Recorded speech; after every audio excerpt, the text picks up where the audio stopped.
हमारे भारतवासी गिरमिटिया मजदूर मित्रों, गिरमिटिया मजदूर वे मूल भारतवंशी हैं जिन्हें अपने ही देश भारत से विस्थापित करके अन्य देशों में बसाया गया। आज वे समुद्र में हैं, आज वे समृद्ध हैं, लेकिन अपने देश की संस्कृति को वे भूले नहीं हैं। आज भी वे अपनी जड़ें खोजते चाहत रहते हैं। हिंदुस्तान के वासियों ने ब्रिटिश उपनिवेश काल में अनेक तरह की मुसीबतें बर्दाश्त की, जिनमें दो तकलीफ़ें अत्यंत महत्वपूर्ण हुई। सन 1857 का विद्रोह और दूसरा गिरमिटिया का विस्थापन। आखिर उस समय लोगों को उस तरह का विस्थापन करने की ज़रूरत क्यों पड़ी? 19वीं शताब्दी में दास प्रथा की समाप्त होने के बाद दुनिया को आक्रामक रूप फैल रही साम्राज्यवादी शक्तियों को अपने गन्ने, कोका, चावल खेतों में काम करने के लिए सस्ते मजदूरों की आवश्यकता होती थी। इस कारण से डच, फ्रेंच आदि अनेक उपनिवेशवादी देशों ने ब्रिटिश साम्राज्यवाद से समझौता कर हिंदुस्तान से सस्ते मजदूर मांगे। इस समझौते के तहत एक नई व्यवस्था की गई जिन्हें शर्तबंदी व्यवस्था, एग्रीमेंट सिस्टम का नाम दिया गया। इस व्यवस्था के अंतर्गत लगभग 100 वर्षों की अवधि में मूलतः उत्तर प्रदेश, बिहार, राजस्थान, देश के अन्य कुछ भागों में 12 लाख लोग विस्थापित हुए। यह विस्थापित स्वेच्छा से नहीं हुए, अपितु जबरन किया गया विस्थापन था। इसलिए इन विस्थापितों श्रमिकों में से अनेकों को मेलों, बाजारों से उठा लिया गया था। कई लापता मान लिए गए। परिवार के लोगों को पता ही नहीं चला उन्हें अपने लोग कहाँ गए। कई अपने मन में ही रह गए, लेकिन लुभाकर ललचाकर छद्म से ले जाया गया। कैरिबियन द्वीप समूह में गिरमिटिया विस्थापन का केंद्रित मुंशी रहमान की आत्मकथा मौजूद है।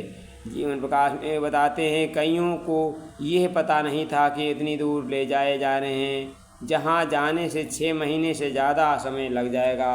कई लोगों कलकत्ता डिपो के पानी के जहाज़ पर चढ़ने के बाद कूद कर भागने लगे। कई लोग लंबी समुद्री यात्रा में अपनी अनेक बीमारियों के कारण मारे गए। इसमें अवध ब्रज के लोग शामिल थे, पर ज़्यादातर लोग उत्तर प्रदेश, बिहार, झारखंड में पहले भोजपुरी क्षेत्रों के निवासी थे। एक तरह से ये लोग कुशल श्रमिक और खेतों में करने वाले किसान थे। उन्हें चावल, गन्ने के खेतों में काम करने अच्छा अनुभव था। ये चावल, गन्ना उत्पादन करने वाले क्षेत्र में सुल्तानपुर, रायबरेली, इलाहाबाद, आजमगढ़, गोरखपुर, जौनपुर, आरा, बक्सर, छपरा आदि क्षेत्रों से लाए गए थे।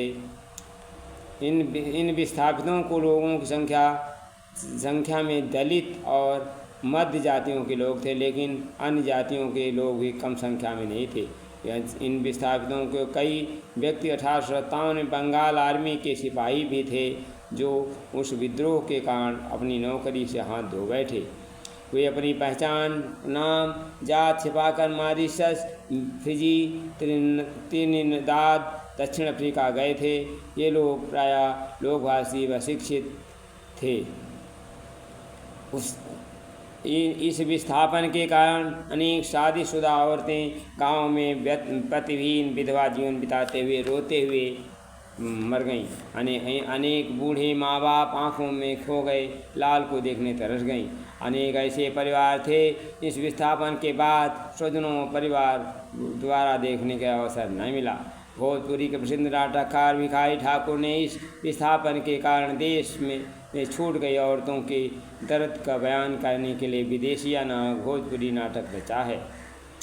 हालांकि इस विस्थापन के खिलाफ उन दिनों राष्ट्रीय आंदोलन, सशक्त आवाज़ उठी। महात्मा गांधी, बाल गंगाधर तिलक, पलाशीदास चतुर्वेदी, भवानी दास सन्यासी इत्यादि के प्रतिरोध से उन मुल्कों में श्रमिकों की स्थिति का अध्ययन के लिए आयोग बनाए गए। इन आयोग के रिपोर्ट के आधार पर 1916-17 में गिरमिटिया का विस्थापन को रोकने के लिए एक सरकार बाध्य हुई। वर्ष 2016 में पूरी दुनिया में जिन देशों में गिरमिटिया मजदूर के वंशज हैं, गिरमिटिया व्यवस्था समाप्त के 100 वर्ष की वर्षगांठ मना चुके हैं। मित्रों,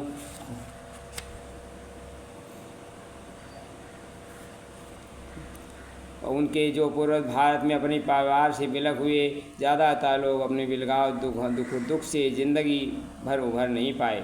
अनेक मानसिक बीमारियों के शिकार हो गए। उस दुख का विलगाव भावनात्मक मानसिक पीड़ा अनेक लोगों को पत्र लिखे।